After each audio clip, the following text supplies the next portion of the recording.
Hi friends, నేను మీ జులేకాని. ఈరోజు నెయ్యి తయారు చేస్తున్నా ఫ్రెండ్స్. 10 రోజుల నుంచి తీసిన పాల మీద మీగడ ఫ్రెండ్స్. ఒక లోతైన గిన్నెలో తీసుకోవాలి ఫ్రెండ్స్. నేనైతే కుక్కర్ తీసుకున్నాను ఫ్రెండ్.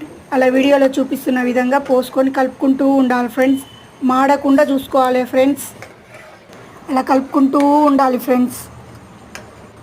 అలా కలుపుకుంటూనే ఉండాలి ఫ్రెండ్స్. మాడనివ్వద్దు అస్సలే.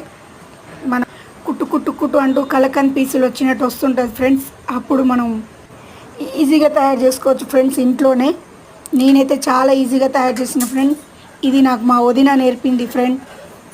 ఊడగట్టాలి, మిక్సీ పట్టాలి, నీళ్ళలో పెట్టాలి, ఇవన్నీ ఏది ఉండదు ఫ్రెండ్స్. ఈజీగా ఒక్కటే పాత్ర, ఒక్కటే చెంచా, ఒక్కటే గిన్నె, ఒక్కటే జన్ని అయిపోతుంది ఫ్రెండ్స్ ఈజీగా.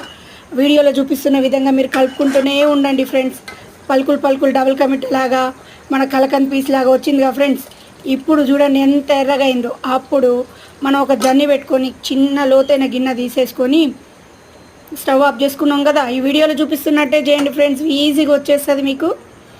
జన్ని పట్టుకొని గిన్నెలో పోసుకుంటూ ఉండాలి ఫ్రెండ్స్. ఓకేనా ఫ్రెండ్స్? చూడండి, అలా వీడియోలో చూపిస్తున్న విధంగా చెంచా మంచిగా ఒత్తండి ఫ్రెండ్స్. ఇట్లా ఒక గిన్నె తీసుకొని ఆ గిన్నెలో మనం మొత్తం నెయ్యిని మొత్తం ఉడగట్టుకోవాలి ఫ్రెండ్స్. ఇలా అంతా గట్టిగా ఒత్తుకోవాలి ఫ్రెండ్స్. నెయ్యి మొత్తం వచ్చేస్తుంది. గిన్నెలో నింపుకున్న ఫ్రెండ్. నాకు 1/2 కిలో అంత అయింది. సరే, ఈ పిప్పిని కలకందులాగా కూడా వాడుకోవచ్చు ఫ్రెండ్స్. నా ఛానల్ని సపోర్ట్ చేయండి ఫ్రెండ్స్. Bye friends.